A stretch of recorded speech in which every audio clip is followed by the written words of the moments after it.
When I was growing up, I used to go with my mother to Bob's Big Boy for lunch about once a month. All for only $2.29.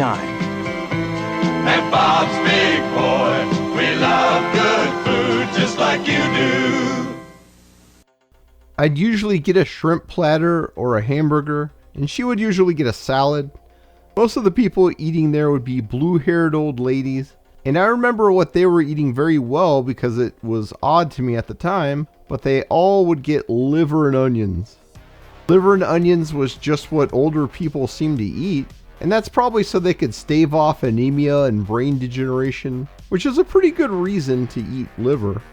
Pregnant women would also eat liver and onions back then, and it was recommended everyone have some liver occasionally to make sure you are not deficient in any of the many nutrients it provided, especially vitamin A and vitamin B12. Nowadays, Wikipedia warns that a single serving of liver has so much vitamin A that it's toxic to the human body, and barely talks at all about the nutrition it contains. In fact, it doesn't even list the nutrients in a box like it does for most foods. At the same time, it gives very extremely detailed attention to the so-called nutrients in soybeans, especially the fiber, which is supposed to be so healthy. The article on liver once went into much more detail about its nutritional benefits, but it's since been deleted.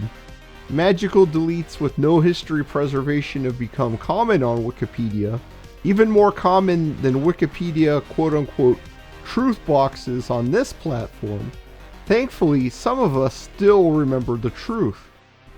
Yes, and she's scrabbling around to get them back on again, but even before she can get her knickers on, I've seen everything. I've seen it all. Good morning, class. Sir, has raised questions about certain school policies. So, in the interest of creating an open dialogue, sit silently and watch this film. The reason I'm making this video is that I saw another video a while back talking about how bodybuilders used to eat freeze-dried liver capsules. Nothing new to me, but I had to laugh because the narrator went into great detail about all the amino acids in liver and how that would be so beneficial for building muscle. In reality, that was nothing at all to do with why they took the liver. At that time, steak, eggs, and hamburger were quite cheap. In fact, until recently, hamburger and eggs were still very cheap in the United States, and for most people, that is probably the easiest way to get high quality protein. It also provides quite a few other nutrients, and really I think these nutrients are much more important for your health and for muscle building than the basic amino acids themselves. It's somewhat hard to be lacking in total amino acids without being underweight. Even plant proteins provide enough of most of them, though they are low in methionine and leucine, which are critical for health and muscle building. Supplementing leucine is going to have a much more effect than eating a protein powder for most people if extra muscle is desired. And if you're going to try and get more methionine, either just eat meat or else have L-cysteine instead, which is what you need in methionine. Fresh liver was a very common part of the American diet, but eating it in large amounts is very difficult to stomach, even for those of us who do enjoy the taste of liver. Cooking was also believed to destroy some of the nutrition, so a clever solution was invented: freeze-dried liver capsules. Freeze-drying is shown to preserve the nutrients in foods very well. In fact, it does a better job than frying it while completely fresh. When food is frozen the normal way, some of the nutrients are lost and more fade away the longer it sits in the freezer. Even when you buy fresh meat and organs at a butcher, it has generally been wet aged for almost a month before sale, which also leads to the loss of some of the nutrients. Then when you cook it, you can lose even more nutrients, and people tend to excessively cook liver to lessen the taste as much as possible. It was mainly Vince Gironda that popularized liver supplements. Unlike today, bodybuilding was a very niche activity, and that was true of weightlifting in general. A few well-educated experts like Vince led the way, and the rest was figured out through trial and error. There were no muscle hypertrophy studies conducted until surprisingly recently, but it was actually the 30s and 40s that were the golden age of nutritional research. After that, there was little interest in nutrition from the medical industry or from Western governments. Nutrition just wasn't profitable, and all of our government programs were designed to make profits for industry. By reading the studies and doing a little speculation, Gironda and others came to the conclusion that liver was the best possible supplement for bodybuilding. When preparing for Mr. Olympia, many bodybuilders, including Frank Zane, would eat hundreds of capsules of freeze-dried liver per day, though they would take much less the rest of the year. At the same time, personal trial and error was extremely important, and anything that didn't get results was tossed out very quickly. Raw eggs and raw dairy were also very popular with bodybuilders of the day. These foods were highly prized before the modern industrialized diet became global, and Native Americans and many others thrived on these foods. They were eating their indigenous food. And what is their indigenous food? Well, we're just going to, for the sake of argument, we're just going to say their indigenous food is that which had been nourishing their cultural heritage for millennia.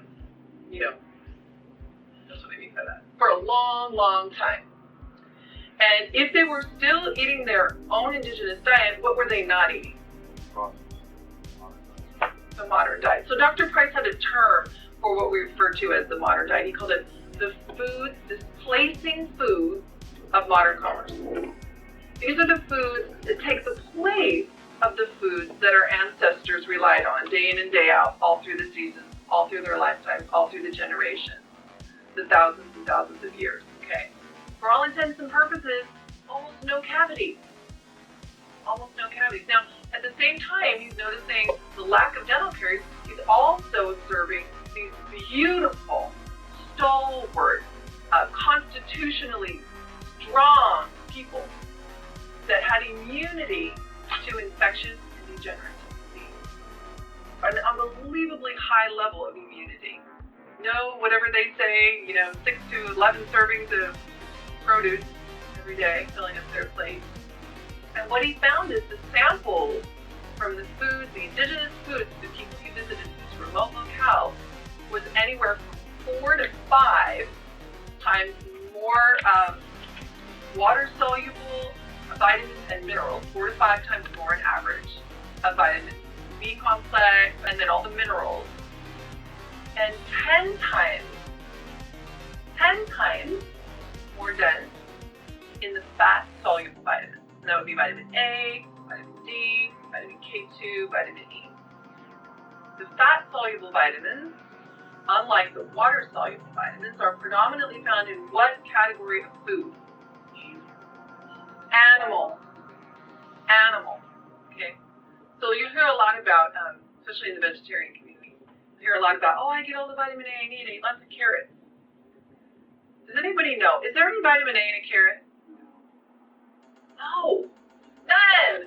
Isn't that astounding? We've got the precursors to vitamin A that have to go through all sorts of alchemy to actually become vitamin A, which is very difficult to do. And in fact, they are not vitamin A. So they can't do the things in the body that vitamin A does. One of the things in the body that vitamin A does is it ensures a high level of immunity. And in particular, I should just note that the seafood that the islanders were consuming was predominantly cod, and in the form of cod liver. Okay, they really emphasize the organs inside the fish, and in particular the livers. Another thing the Alaskans did is they placed a really high emphasis, especially for their pre-reproductive young ladies, on fish egg or roe, or caviar as well. And in fact, they would dry it and they would put it in little pouches, and the girls would wear the pouches and they'd carry around. So kind of like our kids do gummy bears, they were doing fish eggs. And they had beautiful teeth, and they had beautiful bone structure, and they had happy babies. No children with ADHD, no grandparents with dementia, healthy people. As you can see, it would be somewhat ridiculous to go to all this trouble just to get some amino acids. And when we're talking about the capsule supplements, those are very expensive compared to just eating some hamburger or roast. So there's just no way people would do that if all they thought they were getting was a little bit of protein. So what are the real benefits? First off, it was great for energy and especially for anemia. Feeling tired? B12 deficiency is going to lead directly to anemia, exhaustion, and bad mood. People today have levels much lower than just 100 years ago, and it also leads to brain degeneration and shrinkage when you don't have enough. Not only that, you need these essential nutrients. You need DHA and EPA. You don't just need omega-3s. That's the thing that bugs the hell out of me, is that people say, well, you need omega-3s, so get some flaxseed. No, you don't need just generic omega-3s for your brain. You need specific omega-3s. You need DHA and EPA. That's like saying, well, you just need liquids. Any liquids are fine, because you need water, and water is a liquid. Therefore, you just need liquids. Okay, so vodka and gasoline are fine then. That's what you need. Just anything liquid is fine. Of course not. You need specific liquids. You need specific omega-3s. You need DHA, you need EPA for your brain. 20% of your brain is DHA. And so if you're not getting this from your diet, and we don't really make it very well ourselves, you're going to have a deficiency. And so your brain's not going to work properly. You don't have enough, fat soluble vitamins that come with the animal fats that exclusively exist in animal fats, like D3 and K2. You're not going to be able to function properly. Getting up B12. B12 only exists dietarily in meat. And so, and especially red meat. And you require B12 to myelinate your axons and your nerves. And so when you don't have enough B12, that myelination starts to fray and break down. You get demyelination, and so you get nerve damage. And there's a study out of Oxford in 2008 that showed that people under a certain level of B12, it was like around 330 picomoles per liter, and down after 5 years, they did annual MRI studies, and they found that their brain shrank by 5% volume. And the thing is that that level of B12 is like halfway to 2/3 up the normal reference range. So a good half to 2/3 of that so-called normal reference range is a clear deficiency where people are getting neurological dysfunction, damage, and brain shrinkage. But because so many people are deficient in B12, the reference range is being renormed to match that average, because these reference ranges are not optimal. So your doctor looked at this and goes, oh, well, it's in our range. Well, your range is wrong. Your range is an average. You're treating that as an optimal range. That's what they treat it. As long as it's in our range, that's what we got to do. So you're saying that's optimal. That's the best you can do. And if you go above that, it's too high. If you go below that, it's too low. So you want to be in that range. And so they're treating that as an optimal range. But that's not even what it's advertised as. It's advertised as an average range. And the average person is fat, sick, and malnourished. I would guess most people today have less than optimal B12 levels, which is going to affect even your brain size. And many people who go through extreme exertion, like firefighters fighting wildfires, who are not deficient by modern standards, find that B12 injections help them a great deal. I'm guessing this is also the case when it comes to other forms of exertion, and that is just the beginning of the benefits of liver. Since artificial B12 is not easy to absorb, you need to either get an injection or better yet, just get it from eating liver. Liver is absolutely packed with natural B12, which is crucial for both the brain and your muscles. There's a theory that eating the organ meat associated with the organ you want to increase the health of is a good idea, and there is some basis for this when it comes to liver at least. Taurine and TUDCA can be found in fresh liver, and especially in bile, if there's any present, which there should be in the liver. These are required nutrients for your own liver and bile, and TUDCA in particular is necessary for proper liver health, while taurine is involved with all protein synthesis in the body, including muscle protein synthesis, and taurine is also used to make TUDCA in the body. Orotic acid, also known as B13, is a little known but very important nutrient in the body. It is critical for proper liver function, though excessive amounts could also cause liver issues if not accompanied by a comparable intake of dietary choline, or the supplement TMG or trimethylglycine, which contains the same liver protecting molecule attached to choline, which is a methyl group. In fact, orotic acid is required for the growth of all new cells, and animal feeding studies have shown animals grow larger and stronger when orotic acid is supplemented during development. And when you're culturing yogurt, if you add orotic acid, milk becomes yogurt much faster because the bacteria are able to multiply faster. There's a lot of surprising benefits for orotic acid, but to save time, I won't dwell on them for too long. Suffice to say, this supplement is helpful for building muscle too. In fact, like taurine, it's absolutely required to do so, and it's absolutely required for all cell splitting for that matter. I'd also note that while liver is significant in its purine content, which can lead to a gout flare-up, the orotic acid in liver will probably mitigate this in practice. If not, some extra orotic acid supplementation should do the trick. Some of my viewers have informed me their gout has gone completely away after learning about orotic acid, and others have had a great deal of help simply by reducing carbs and taking TMG or trimethylglycine.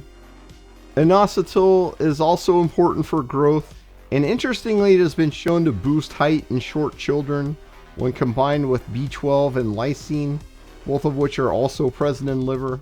Feeding studies are seldom done in human children, but they are some of the best indicators of the usefulness of nutrients.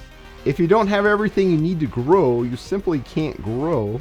And chances are, if it's making you able to grow more, it'll also make you healthier in other ways. Inositol is also helpful for sarcopenia, and so it is logical to think it would be useful for building muscle in healthy adults, even though this has not really been tested. So if your child is self-conscious about height or small enough you worry about health or bullying, then consider feeding them some liver. Vitamin A is known for being critical for eye health, but it's seldom mentioned that it's needed for the production of testosterone. It's also involved in satellite cell differentiation, and without it you simply cannot build or even repair your muscle cells. They just wither away. Supplementing vitamin A has been shown to aid in muscle recovery. So once again, the idea of liver as an important source of nutrition in bodybuilding is borne out. And it's also going to help you if you're elderly and frail. Sadly, vitamin A is shunned today and painted as dangerous. In reality, the emulsifiers in some artificial supplements are what's dangerous, causing liver harm. Only extremely high levels of vitamin A from natural, unprocessed sources can be dangerous, such as eating the liver of carnivores like polar bears and sharks, and these animals have incredibly high levels of vitamin A. When eaten with liver, you also take in choline, which balances out any chance of toxicity by detoxifying the liver anyway. And some people have said that the emulsifiers will help with absorption, but that's not true either. In fact, homogenization in milk, for example, greatly reduces the ability of the body to absorb the nutrition. Choline is also a very important nutrient, and it's also found in the liver. It's also very important for the muscle development process. Eggs are another good source.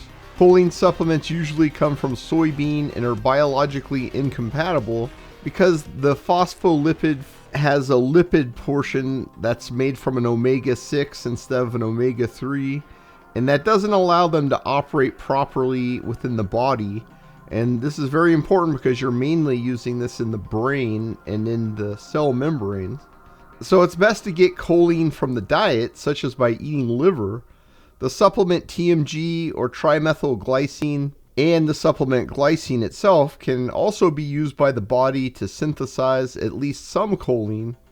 The methyl groups in TMG will also do the important detoxification work of choline by lending the liver methyl groups. But keep in mind you also need actual choline in the body, especially for the brain and the cell membranes. And alpha GPC is one very important molecule in the brain that's also useful for strength building. And guess what? It's also in liver. Only choline from animal sources will function properly in the human body.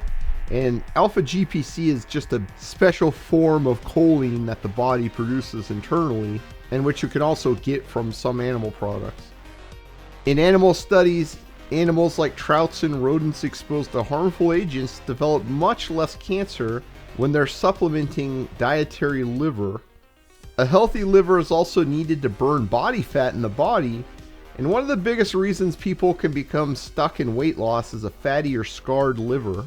The nutrients in liver are also what your liver needs to heal itself and restart fat loss if needed. This is also important for testosterone levels in men, because fat cells increase sex hormone binding globulin, and this degrades testosterone and leaves men with lower levels. So if you're an overweight man or if you worry about low testosterone, then dietary liver has many mechanisms that can help you. Nah, what was that? Your other hand. Oh. Zinc is also plentiful in liver and is important for testosterone production in men as well. There's a lot of copper in liver, but the zinc in liver taken at the same time as well as the orotic acid can lower the excessive absorption of the copper. However, this is one reason that taking very large amounts of liver could be a bad idea, and that's why I wouldn't go along with people like Paul Saladino who want you to basically eat liver all day long. I try to take it once a week, but usually I end up having it more like once a month, and taking it in daily just may be too much, and you probably will get really sick of it really quick. I get kind of a hankering for liver once in a while, but if I have it all the time, then I really quickly stop wanting to have it. That's kind of true of sardines too, to a lesser extent. Now, liver is also full of heme iron, which is very important for creating red blood cells, and that's obviously critical for all exercise. While this is cited as dangerous, heme iron is only absorbed to a small degree when not needed, and it is mainly elemental iron and iron oxide in enriched bread and similar plant sources that's going to cause iron overload issues in men, not the heme iron we ate in huge amounts all through prehistory. Liver is also full of carnosine, carnitine, and creatine, all of which I've talked about before, which are all known to help with exercise performance and are often taken as supplements. If you eat liver, you can avoid quite a few supplements and powders completely. Liver has plenty of vitamin B6, which your body uses to detoxify homocysteine, a damaging byproduct in your body. Supplementing taurine, creatine, and L-cysteine can help stop it from being produced in the first place, and that's even more beneficial. In fact, liver is full of all B vitamins, and consuming B vitamins from dietary liver is also good for your own liver. Liver is also full of CoQ10, which is needed by mitochondria. CoQ10 is depleted by statins and also drops with age, and it's considered especially important for the heart. It's also yet another agent in liver that aids in exercise. While we usually think we know every vitamin that exists, we have learned only recently that choline is actually a vitamin, and it has to be taken in through the diet. It's also only recently that C15 saturated fat pentadecyllic acid was shown to be essential to the human diet. It's evident that there's also more of these unknown nutrients in the liver that have surprising effects, especially when it comes to fighting fatigue. In one interesting rodent study, the rodents were forced to swim until exhaustion and then safely removed from the water. In the control group, they lasted about 13 minutes before giving up. In another group giving B vitamin supplements, they lasted a few seconds longer. The final group is where something amazing happened. Most of the rats in this group lasted over 2 hours, which is an incredible difference compared to the other groups.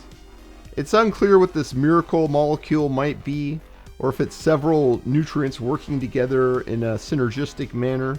However, it is your liver that produces energy in the body and detoxifies the byproducts of energy metabolism. So it makes perfect sense that eating liver would give us all the nutrients we need for energy metabolism and endurance. And of course, this will greatly aid in all exercise endeavors. And that's important not just for bodybuilding, but for everything that we do. On a personal note, even though it's much better lately, I've always felt like I was just born tired.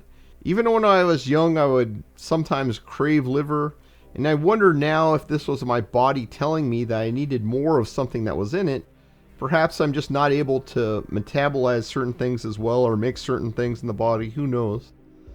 Sadly, I doubt most millennials and younger people have even tried liver, and I've noticed endless people complain of tiredness, so perhaps this could help some of them. And lots of people are telling me that they're tired and so on, and this is probably the first thing to try. While purines are mainly considered toxins today because they can contribute to gout flare-ups, they are actually very important nutrients useful in energy production and much, much more. Liver has purines, but thankfully it also contains nutrients like orotic acid and uracil, which the body uses to metabolize them without causing damage. Liver is also full of unusual triphosphate compounds, and these are similar to ATP, the energy storage molecule in mitochondria. These molecules aid in obscure and possibly even in some unknown chemical reactions, which could yield unknown benefits for human health, and obviously since it's energy related, this could be part of what's helping with people's fatigue issues. Liver also serves as a storage location for vitamin D and the E and K vitamins.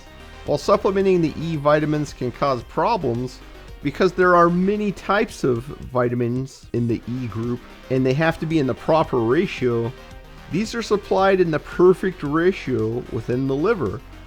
Liver is also full of the animal form of vitamin K2, the only kind that can be used directly in the human body, and you're not necessarily going to be able to convert the other kind into this kind very well, and it consumes other vitamins when you do so. All of these vitamins are useful in both health and in muscle building.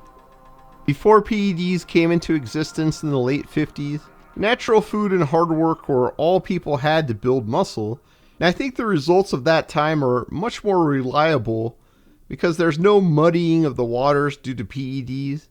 The guys who got biggest did things right, or they just had the best genetics, or a combination of both. The other guys simply didn't go anywhere, and there was obviously no reason to listen to them. For a brief time in the 60s and early 70s, both the old school methods and nutrition and the modern PEDs coexisted, but eventually they found that simply upping the dosage was always the most effective muscle builder.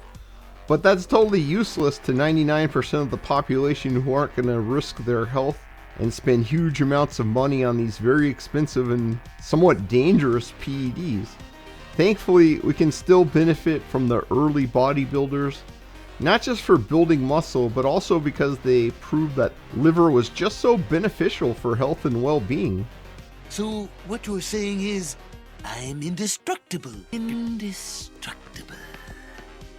Freeze-dried capsules are convenient because they retain almost all of the nutrition of raw liver, but cooked liver is also fine.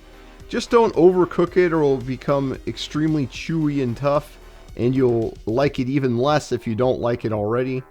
I like to fry it lightly in butter with garlic salt, and then put some Parmesan cheese and balsamic vinegar on top. But there's many recipes that you could try. Soy sauce would also help hide the taste if you don't enjoy it much, and most people don't. And it also goes pretty good with sour cream. And one thing that I like to do for all meat is to use sour cream ranch dressing, basically. So it's just sour cream and then the mix for the ranch. You put that on there and it makes a pretty good sauce for any meat. And it's something a little bit different, and it's much easier than making actual gravy, which is kind of a pain. Another thing that I'll do is I'll fry it and I'll do it all in one piece and then put blue cheese on top after it's done. And don't cut it up into little pieces when you fry it, or that's gonna guarantee that it comes out awful. And I guess what my mother loves, and I think this comes from my grandmother, is to first fry some bacon and then put the liver in there and fry the liver in there with the bacon and then eat that all together with some onions too. So I hate onions, but the bacon and liver part sounds pretty good. And generally you want to add some fat to the liver to make it palatable. Otherwise it's kind of like eating a plain dry chicken breast. That also has an extremely strong flavor to it and has kind of an aftertaste.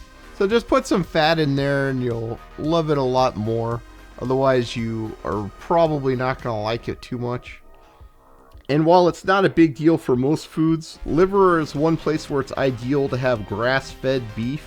If you can't do that, then fresh veal liver will tend to be grass-fed even if it's not advertised as such. If you can't afford that, then it's better to have supermarket liver than no liver at all. But this is another reason to consider liver capsules. There's a lot of companies still that sell them today, but just be aware they're kind of expensive. And these capsules are almost always from grass-fed cows. And this ensures that you're going to have the best possible quality and much fewer contaminants. So that's probably the way to go if you're gonna have trouble getting the liver down. Just go ahead and get some of those capsules. I like liverwurst a lot, but it contains pork liver, so it's probably not the best idea to take, even though Farmer John pigs are, at least from the USA, or anyway, at least they used to be. Liver has been a natural part of our diet since prehistoric times, and it is a shame we're seeing a narrative that tries to delete liver from human nutrition. In pre-industrial cultures, hunting for liver for expecting women and young children was a big priority because they found that mothers and children who had this nutrition would grow up strong, healthy, and free from developmental diseases. Many of the nutrients in liver are absolutely required, not just to be healthy, but also to build muscle. And this is the reason it became so popular in bodybuilding before the advent of PEDs. At that time, your training and diet had to actually work properly because there were no pharmacological crutches to fall back on. While vitamin B12 and vitamin A are the most obvious nutrients in liver, there's dozens of nutrients that are difficult or impossible to get any other way, many of which have never been studied much, and many of which we may not even know exist. The profound effect on endurance from liver begs the question of what other vital nutrients exist in whole liver that are not currently recognized as such. And if you had a supplement that had like a 10% boost in your endurance, it would be big news, but you're seeing results of several 100% increase in endurance from whole liver, and no one ever talks about it. Why? Because nobody's going to make any money off of that. While some people don't worry much about muscle, if it can make you stronger and bigger, it is also most certainly making you healthier, at least when it comes to nutrition from our natural diet. And since the liver is used for the production of energy for the body and the detoxification of energy in the body, and liver health is synonymous with metabolic health, which is what drives all disease in the body, then it makes a lot of sense to eat some liver, and hardly anybody promotes it, and then the few people that do want you to eat way too much of it. I just wanted to say thank you again to all of the wonderful people who've become members of the channel and are supporting me day to day. I'm kind of going through a tumultuous time where everything is up in the air, and the support is really helping me a lot. I'm having to travel a lot, and all kinds of stuff is going on. I also want to thank the people who give a like to every single video and who comment on every video, and there's a surprising number of you. And just so everyone knows, I never make any alts or anything like that, even though people do that all the time to come comment on my channel and annoy me and waste my time. Apparently people just don't have any respect for other people's time.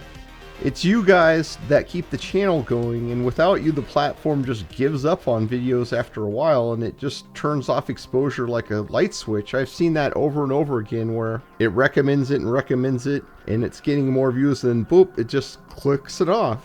So just realize that that's what keeps the channel going, and that's what helps me to get the message out to more people.